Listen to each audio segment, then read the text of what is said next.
Hey folks, Keric here, and tonight I want to throw out a quick opinion on the recent kind of non-issue doing the rounds after the latest Lara Croft trailer video.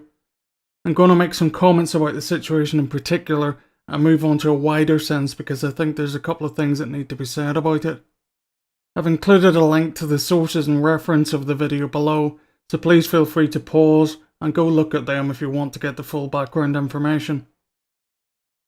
Okay, so first off, I'd like to slap any one of you who read the Kotaku article and latched onto the quote from Ron Rosenberg which says, "When people play Lara, they don't really project themselves into the character. They're more like, I want to protect her." Now the thing that annoyed me most was the writer at Kotaku taking the "I want to protect her" bit and putting it out there in a way that implied sexism. However, it's the readers who ran with it and screamed blue murder that need the reality call, I feel. Anyone who has ever been to a games conference like E3 will tell you it's a nightmare. You literally have millions of people coming through the doors, and for a high profile game like this, that means a lot of interviews and a lot of traffic. So what does that have to do with things? The guy probably has given 100 or more interviews over the course of the week, and at one point he's voiced his opinions before having PR sanitize it. The really sad thing is that it's really obvious he's just discussing the game, trying to convey some sort of excitement that he's feeling for it, but whether he's been swamped with interviews, tired, or just putting his mouth in motion before his brain was in gear, he didn't really convey his intent properly. I can pretty much feel the idea that he was aiming for. I mean, for anyone who's watched any of my vids, you'll know that sometimes I say stuff that just doesn't make sense. The thing being that inside my own head, I have access to the thought processes and the previous experiences that have led me to say that thing. But you guys don't. So you end up with a situation where I understand perfectly what I've just said while everybody else is kind of scratching their head. Unfortunately, without passing on the information, your comment is at best meaningless and at worst open to abuse, as it was in this case. After all, it's the most fundamental principle of language that you only have so many tools at your disposal to convey meaning, and a random quote in an internet article certainly doesn't have enough to convey any meaning. The whole shitstorm that broke out has forced Crystal Dynamics to make a statement to the extent that the game doesn't focus on attempted rape, and yeah, that's in inverted commas. That there is an overall threatening nature to the feel of the game, rightly so, and that the scene in particular is important because it forces Lara to make a choice and eventually kill another human being.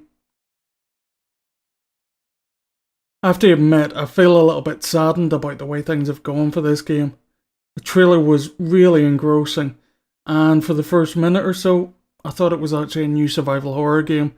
In fact, it was interesting enough that I'd pretty much decided that whatever the hell the name was, I was going to look further into it and probably buy it, possibly even doing a video on it. The fact that it's a Tomb Raider game was a surprise to me, to be perfectly honest, but a really good one. I saw a level of maturity to the storytelling that's been missing from pretty much all of the other Tomb Raider games, and it really spoke to me.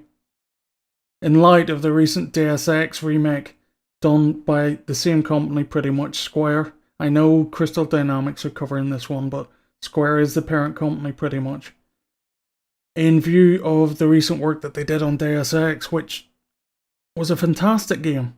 Really, I mean, it had its faults, but Christ, the storytelling, it was fantastic. All of that kind of piled up to make me think, oh my god, they're actually going to make a really good Tomb Raider. So I went to find out more information and of course came across this bloody shitstorm. You idiots.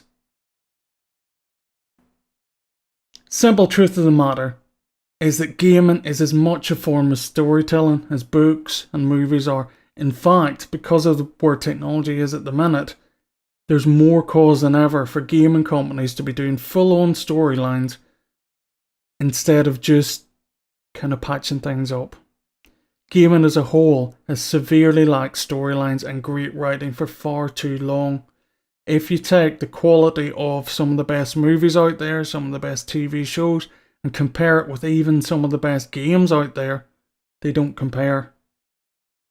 You can easily name about 6 games which actually have a well-written story, and the rest tend to be recycled rubbish, where the writer is brought in at the last minute to patch up plot holes the developers couldn't quite manage themselves. I really have to salute Square and Crystal Dynamics in this attempt to try and deliver a solid storyline, building a game with a story at its core instead of sheathing an engine in words, and I for one am looking forward to seeing if the story can actually live up to my expectations. Now it should be said that both companies, Square and Crystal Dynamics, have been, in my opinion, responsible for some really, really good stories. I mean, the Tomb Raider stuff, yeah, it's a bit weird. You've got kind of Atlantis and all that crap, but there's a story there. Crystal Dynamics, of course, also did Legacy of Kain series, not the first one, we'll not go into that, which is one of my most prized possessions, that set of CDs. Not to mention Square, I mean, Christ, all of the Final Fantasy series, all of the RPGs you've pretty much ever played on SNES, on pretty much everything that I can remember, right back from Final Fantasy VI, Secret of Mana, Christ, all the way up. Fair enough, some of the new stuff hasn't been fantastic, but I mean, they're a good company and they do write good stories. I think that sometimes people believe games should be nice and pretty and fluffy and suitable for children and so on, but that's another story, and to be honest, it's firmly in the control of parents. They should pay more attention to the rating system and actually use that classification system to work out whether the games are suitable for their kids. This shouldn't stop developers creating more mature games with more mature storylines, because I for one would absolutely love to be able to sit down, play through a game for story.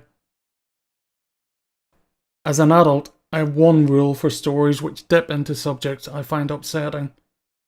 There even are certain films or books that I've literally stopped watching or reading, put down and never gone back to because I didn't feel comfortable about them. However, I'll live with the discomfort if the writer rewards me by making the story strong enough to justify that discomfort. In other words, if you build a story that's deep and meaningful and in which the unsettling stuff has a place and a justified place, then my God, do that. If you make it good enough, I'll allow you. On the other hand, if you're just dropping in some bad stuff for shock value, then you're not deserving of my time or money. There's no craft there, no reason. It's just shock value. So that's pretty much how I'll be judging the game. I'll wait to see what they can deliver on in terms of story, and if it's as good as it looks, I'm handing over the cash. The best parallel I can draw on here is to mention the Alien films. Lara, as we know her now, is pretty much Ripley from Alien 3. She's badass, she packs guns, and she pretty much can do whatever is necessary to survive. However, I feel that this game is pretty much Square and Crystal Dynamics attempting to show us Lara's version of the original Alien film, long before she was the badass we know, and show the journey she makes and the choices that turn her from a young woman into the Lara we know and love.